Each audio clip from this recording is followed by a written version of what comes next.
ಕರ್ನಾಟಕ ರಾಜಕೀಯದ ಪ್ರಭಾವಿ ಮಹಿಳಾ ನಾಯಕಿ ಕೇಂದ್ರ ಸಚಿವೆ ಶೋಭಾ ಕರಂದ್ಲಾಜೆಯವರ ಆಸ್ತಿ ಸಂಪತ್ತು ಎಷ್ಟಿದೆ ಗೊತ್ತಾ? ಚುನಾವಣಾ ಅಫಿಡವಿಟ್ಗಳ ಪ್ರಕಾರ ಇವರ ಬಳಿ ಎಷ್ಟು ಹಣವಿದೆ, ಬಂಗಾರ ಎಷ್ಟಿದೆ, ಬೆಳ್ಳಿ ಎಷ್ಟಿದೆ, ಇವರ ಹೆಸರಿನಲ್ಲಿರುವ ವಾಣಿಜ್ಯ ಕಟ್ಟಡಗಳು ಮತ್ತು ಐಷಾರಾಮಿ ಕಾರುಗಳ ಮೌಲ್ಯವೆಷ್ಟು, ಕೃಷಿ ಭೂಮಿಯ ಜೊತೆಗೆ ಇವರ ಮೇಲಿರುವ ಸಾಲದ ಪ್ರಮಾಣ ಎಷ್ಟು?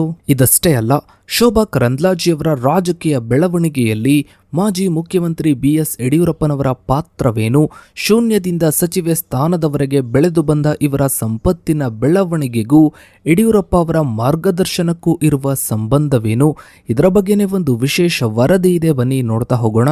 ಸ್ನೇಹಿತರೆ, ಭಾರತೀಯ ರಾಜಕೀಯದಲ್ಲಿ ವಿಶೇಷವಾಗಿ ಕರ್ನಾಟಕದ ರಾಜಕೀಯದಲ್ಲಿ ಶೋಭಾ ಕರಂದ್ಲಾಜೆಯವರು ಅತ್ಯಂತ ಪ್ರಭಾವಶಾಲಿ ಮತ್ತು ತುಂಬಾನೇ ಚರ್ಚೆಯಾಗುವಂತಹ ನಾಯಕಿಯರಲ್ಲಿ ಒಬ್ಬರಾಗಿದ್ದಾರೆ.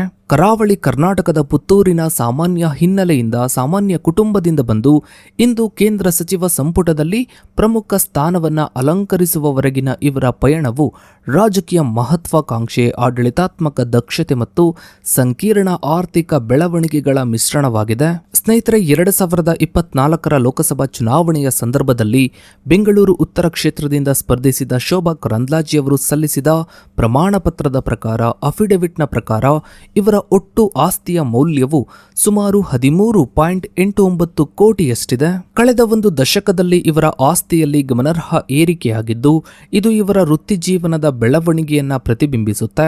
ಇವರ ಆಸ್ತಿಯು ಚರಾಸ್ತಿ ಮತ್ತು ಸ್ಥಿರಾಸ್ತಿಗಳೆರಡನ್ನ ಒಳಗೊಂಡಿದ್ದು, ಇದರಲ್ಲಿ ಹೂಡಿಕೆಗಳ ಪಾತ್ರ ದೊಡ್ಡದಿದೆ. ಒಟ್ಟು ಚರಾಸ್ತಿಗಳು 9,23,00,000, ಒಟ್ಟು ಸ್ಥಿರಾಸ್ತಿಗಳು 4,65,00,000, ಒಟ್ಟು ಆಸ್ತಿ 13,88,00,000, ಒಟ್ಟು ಸಾಲ ಅಥವಾ ಹೊಣೆಗಾರಿಕೆಗಳು 4,06,00,000. ಇವರ ವಾರ್ಷಿಕ ಆದಾಯವು 2022-23ರ ಹಣಕಾಸು ವರ್ಷದಲ್ಲಿ 24,90,000 ಎಂದು ವರದಿಯಾಗಿದೆ. ಇವರ ಆದಾಯದ ಮುಖ್ಯ ಮೂಲಗಳು ಸಂಸದರ ವೇತನ ಮತ್ತು ವಿವಿಧ ಹೂಡಿಕೆಗಳಿಂದ ಬರುವ ಬಡ್ಡಿಯಾಗಿದೆ. ಇವರ ಆರ್ಥಿಕ ವ್ಯವಹಾರಗಳಲ್ಲಿ ವೈಯಕ್ತಿಕ ಸಾಲಗಳನ್ನು ನೀಡುವುದು ಮತ್ತು ಕಂಪನಿಗಳಲ್ಲಿ ಷೇರುಗಳನ್ನು ಹೊಂದುವುದು ಪ್ರಮುಖ ಅಂಶಗಳಾಗಿವೆ. ಸ್ನೇಹಿತರೆ, ಶೋಭಾ ಕರಂದ್ಲಾಜೆಯವರ ಒಟ್ಟು ಸಂಪತ್ತಿನಲ್ಲಿ ಚರಾಸ್ತಿಗಳೇ ಸಿಂಹ ಪಾಲನ್ನ ಹೊಂದಿವೆ. ಇವರ ಒಟ್ಟು ಆಸ್ತಿಯ ಸುಮಾರು 66.5% ಭಾಗ ಚರಾಸ್ತಿಯ ರೂಪದಲ್ಲಿದೆ. ಇದರಲ್ಲಿ ನಗದು, ಬ್ಯಾಂಕ್ ಠೇವಣಿಗಳು, ಬಂಗಾರ, ಬೆಳ್ಳಿ ಮತ್ತು ಪ್ರಮುಖವಾಗಿ ಖಾಸಗಿ ಕಂಪನಿಗಳಿಗೆ ನೀಡಿದ ಸಾಲಗಳು ಸೇರಿವೆ. 2024ರ ಅಫಿಡವಿಟ್ ಪ್ರಕಾರ ಇವರ ಬಳಿ 1,71,000 ನಗದು ಇದೆ. ಇವರ ಬ್ಯಾಂಕ್ ಹೂಡಿಕೆಗಳು ವಿವಿಧ ಬ್ಯಾಂಕುಗಳಲ್ಲಿ ಹಂಚಿ ಹೋಗಿವೆ. ಇವುಗಳ ಜೊತೆಗೆ ಇತರ ಸಣ್ಣ ಅಕೌಂಟ್ಗಳು ಸೇರಿ ಒಟ್ಟು ಬ್ಯಾಂಕ್ ಠೇವಣಿಗಳ ಮೌಲ್ಯ 69,60,000 ಆಗಿದೆ. ಇದು ಇವರ ಒಟ್ಟು ಆಸ್ತಿಗೆ ಹೋಲಿಸಿದರೆ ಬಹಳ ಕಡಿಮೆ ಮೊತ್ತದ್ದಾಗಿದ್ದು, ಇವರ ಹೆಚ್ಚಿನ ಹಣವನ್ನ ಹೂಡಿಕೆ ಮತ್ತು ಸಾಲಗಳ ರೂಪದಲ್ಲಿ ಇಟ್ಟಿದ್ದಾರೆ ಎಂಬುದು ಸ್ಪಷ್ಟವಾಗುತ್ತೆ. ಇನ್ನು ಬಂಗಾರ ಮತ್ತು ಬೆಳ್ಳಿಯ ಹೂಡಿಕೆಯು ಇವರ ಸಂಪತ್ತಿನ ಪ್ರಮುಖ ಭಾಗವಾಗಿದೆ. 2019ಕ್ಕೆ ಹೋಲಿಸಿದರೆ 2024ರಲ್ಲಿ ಇವುಗಳ ಮೌಲ್ಯವು ಗಣನೀಯವಾಗಿ ಹೆಚ್ಚಾಗಿದೆ.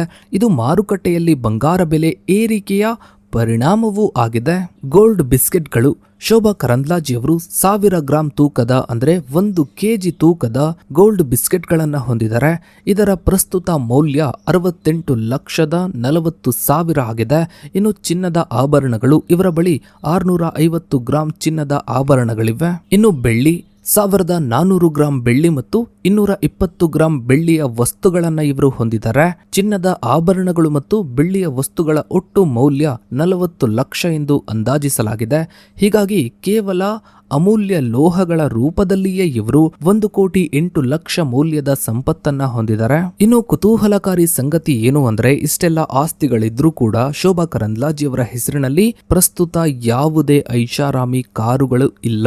ಹೋಂಡಾ ಆಕ್ಟಿವಾ 2018ರ ಮಾಡೆಲ್ ಸ್ಕೂಟಿ ಒಂದು ಮಾತ್ರ ಇವರ ಹೆಸರಿನಲ್ಲಿದೆ. ಇದರ ಮೌಲ್ಯ 73,000. 2019ರ ಅಫಿಡವಿಟ್ ನಲ್ಲಿ ಇವರು 16,31,000 ಮೌಲ್ಯದ ಟೊಯೋಟಾ ಇನೋವಾ ಕಾರನ್ನ ಹೊಂದಿದ್ರು. ಆದರೆ 2024ರ ಹೊತ್ತಿಗೆ ಇವರ ಹೆಸರಿನಲ್ಲಿ ಯಾವುದೇ ಪ್ರಮುಖ ಕಾರುಗಳಿಲ್ಲ. ಇದು ಇವರು ವೈಯಕ್ತಿಕವಾಗಿ ವಾಹನವನ್ನ ಅಂದರೆ ಕಾರನ್ನ ಹೊಂದುವ ಬದಲು ಸರ್ಕಾರಿ ಅಥವಾ ಪಕ್ಷದ ವಾಹನಗಳನ್ನ ಕಾರುಗಳ ಮೇಲೆ ಅವಲಂಬಿತವಾಗಿದ್ದಾರೆ ಎಂಬುದನ್ನು ತೋರಿಸುತ್ತೆ. ಇನ್ನು ಶೋಭಾ ಕರಂದ್ಲಾಜೆಯವರು ವಿವಿಧ ವ್ಯಕ್ತಿಗಳು ಮತ್ತು ಸಂಸ್ಥೆಗಳಿಗೆ ದೊಡ್ಡ ಮೊತ್ತದ ಸಾಲವನ್ನ ನೀಡಿದ್ದಾರೆ. ಇದು ಇವರ ಚರಾಸ್ತಿಯಲ್ಲಿ ಅತಿದೊಡ್ಡ ಭಾಗವಾಗಿದೆ. Kapila Manjushree apparels private limited 5,18,00,000, Lakshman Karandlaje 88 lakh, Mohini Diwakar 45 lakh, Sangeetha 4 lakh. ಇದಲ್ಲದೆ ಕಪಿಲ ಮಂಜುಶ್ರೀ ಅಪರೆಲ್ಸ್ ಕಂಪನಿಯಲ್ಲಿ ಇವರು 50,000 ಮೌಲ್ಯದ 5,000 ಷೇರುಗಳನ್ನ ಹೊಂದಿದ್ದಾರೆ. ನೀಡಲಾದ ಒಟ್ಟು ಸಾಲ ಮತ್ತು ಮುಂಗಡಗಳ ಮೌಲ್ಯ 6,55,00,000 ಆಗಿದೆ. ಇನ್ನು ಸ್ನೇಹಿತರೆ, ಶೋಭಾ ಕರಂದ್ಲಾಜೆಯವರ ಸ್ಥಿರಾಸ್ತಿಗಳು ಪ್ರಮುಖವಾಗಿ ಬೆಂಗಳೂರಿನ ಒಂದು ವಸತಿ ಮನೆ ಮತ್ತು ಪುತ್ತೂರಿನ ಒಂದು ನಿವೇಶನಕ್ಕೆ ಸೀಮಿತವಾಗಿದೆ. ಇವರು ಯಾವುದೇ ಕೃಷಿ ಭೂಮಿಯನ್ನ ಅಥವಾ ವಾಣಿಜ್ಯ ಕಟ್ಟಡಗಳನ್ನ ಹೊಂದಿಲ್ಲ ಎಂದು ಅಫಿಡವಿಟ್ನಲ್ಲಿ ಘೋಷಿಸಿದ್ದಾರೆ. ಬೆಂಗಳೂರಿನ ನ್ಯೂ BEL ರಸ್ತೆಯಲ್ಲಿರುವ ಇವರ ಮನೆ ಇವರ ಅತಿದೊಡ್ಡ ಸ್ಥಿರಾಸ್ತಿಯಾಗಿದೆ. ಈ ಆಸ್ತಿಯನ್ನ ಡಿಸೆಂಬರ್ 18, 2015ರಂದು ಖರೀದಿಸಲಾಯಿತು. ಖರೀದಿಸಿದಾಗ ಇದರ ಬೆಲೆ 2,07,00,000 ಇತ್ತು. 2024ರ ಇದರ ಮಾರುಕಟ್ಟೆ ಮೌಲ್ಯ 4,50,00,000 ಎಂದು ಘೋಷಿಸಲಾಗಿದೆ. ಇನ್ನು ತಮ್ಮ ತವರು ಜಿಲ್ಲೆಯಾದ ದಕ್ಷಿಣ ಕನ್ನಡದ ಪುತ್ತೂರಿನಲ್ಲಿಯೂ ಇವರು ಒಂದು ಆಸ್ತಿಯನ್ನ ಹೊಂದಿದ್ದಾರೆ. ಈ ಜಾಗವನ್ನ ಮಾರ್ಚ್ 4, 2006ರಂದು ಖರೀದಿಸಲಾಯಿತು. ಖರೀದಿಸಿದಾಗ ಇದರ ಬೆಲೆ 6 ಲಕ್ಷ ಆಗಿತ್ತು. ಈಗ ಇದರ ಮಾರುಕಟ್ಟೆ ಮೌಲ್ಯ 15 ಲಕ್ಷ ಆಗಿದೆ. ಇನ್ನು ಶೋಭಾ ಕರಂದ್ಲಾಜೆಯವರ ಆಸ್ತಿಯ ಬೆಳವಣಿಗೆಯ ಜೊತೆಗೆ ಇವರ ಸಾಲದ ಹೊಣೆಗಾರಿಕೆಗಳು ಗಮನಾರ್ಹವಾಗಿವೆ. 2024ರ ಅಫಿಡವಿಟ್ ಪ್ರಕಾರ ಇವರ ಒಟ್ಟು ಸಾಲ 4,06,00,000 ಆಗಿದೆ. ಇನ್ನು ಶೋಭಾ ಕರಂದ್ಲಾಜೆಯವರ ಆಸ್ತಿಯು ಕಳೆದ ಒಂದು ದಶಕದಲ್ಲಿ ಹೇಗೆ ಬೆಳೀತಾ ಹೋಗಿದೆ ಅನ್ನೋದನ್ನ ನೋಡ್ತಾ ಹೋದ್ರೆ 2013ರ ವಿಧಾನಸಭಾ ಚುನಾವಣೆಯಲ್ಲಿ 6,84,00,000, 2014ರ ಲೋಕಸಭಾ ಚುನಾವಣೆಯಲ್ಲಿ 7,20,00,000, 2019ರ ಲೋಕಸಭಾ ಚುನಾವಣೆಯಲ್ಲಿ 10,48,00,000, 2024ರ ಲೋಕಸಭಾ ಚುನಾವಣೆಯಲ್ಲಿ 13,88,00,000. ಈ ಅಂಕಿಅಂಶಗಳ ಪ್ರಕಾರ 2013ರಿಂದ 2024ರ ನಡುವೆ ಇವರ ಆಸ್ತಿಯು ಸುಮಾರು 103ರಷ್ಟು ಹೆಚ್ಚಳವನ್ನ ಕಂಡಿದೆ. ಈ ಬೆಳವಣಿಗೆಯಲ್ಲಿ ಇವರ ವೇತನ, ಹೂಡಿಕೆಗಳ ಮೇಲಿನ ಬಡ್ಡಿ ಮತ್ತು ಇವರ ಹೆಸರಿನಲ್ಲಿರುವ ಸ್ಥಿರಾಸ್ತಿಗಳ ಮೌಲ್ಯವರ್ಧನೆ ಪ್ರಮುಖ ಪಾತ್ರ ವಹಿಸಿವೆ. ಇನ್ನು ಸ್ನೇಹಿತರೆ, ಶೋಭಾ ಕರಂದ್ಲಾಜೆಯವರ ರಾಜಕೀಯ ಜೀವನ ಮತ್ತು ಅದಕ್ಕೆ ಪೂರಕವಾಗಿ ಬೆಳೆದ ಇವರ ಆರ್ಥಿಕ ಶಕ್ತಿಯಲ್ಲಿ BS ಯಡಿಯೂರಪ್ಪ ಅವರ ಪಾತ್ರ ನಿರ್ಣಾಯಕವಾಗಿದೆ. ಯಡಿಯೂರಪ್ಪ ಅವರ ಅತ್ಯಂತ ನಂಬಿಕಸ್ಥ ಬೆಂಬಲಿಗರಲ್ಲಿ ಒಬ್ಬರಾಗಿ ಗುರುತಿಸಿಕೊಂಡ ಶೋಭಾ ಅವರು ಇವರ ನೆರಳಿನಲ್ಲೇ ಬೆಳೆದವರು. ಶೋಭಾ ಅವರು RSS ಕಾರ್ಯಕರ್ತೆಯಾಗಿ ರಾಜಕೀಯ ಜೀವನವನ್ನ ಆರಂಭಿಸಿದ್ರು. ಇವರನ್ನ ರಾಜಕೀಯದಲ್ಲಿ ಮುನ್ನೆಲೆಗೆ ತಂದು ನೆಲೆಯನ್ನ ಕಲ್ಪಿಸಿಕೊಟ್ಟವರು ಯಡಿಯೂರಪ್ಪ. 2004ರಲ್ಲಿ ಪಕ್ಷದೊಳಗೆ ತೀವ್ರ ವಿರೋಧವಿದ್ರೂ ಕೂಡ ಯಡಿಯೂರಪ್ಪನವರು ಶೋಭಾ ಕರಂದ್ಲಾಜೆಯವರಿಗೆ ವಿಧಾನ ಪರಿಷತ್ MLC ಸ್ಥಾನವನ್ನ ಕೊಡಿಸುವಲ್ಲಿ ಯಶಸ್ವಿಯಾದರು. ಇದು ಇವರ ಶಾಸಕಾಂಗ ಪಯಣದ ಮೊದಲ ಮೆಟ್ಟಿಲಾಯಿತು. ಅಲ್ಲಿಂದ ಇಲ್ಲಿಯವರೆಗೆ ಅಂದ್ರೆ MLCಯಿಂದ ರಾಷ್ಟ್ರ ರಾಜಕೀಯದವರೆಗೆ ಸಂಸತ್ತಿಗೆ ಎಂಟ್ರಿ ಕೊಡುವವರೆಗೂ ಕೂಡ ಯಡಿಯೂರಪ್ಪನವರ ಪಾತ್ರ ಬಹಳ ದೊಡ್ಡದಿದೆ.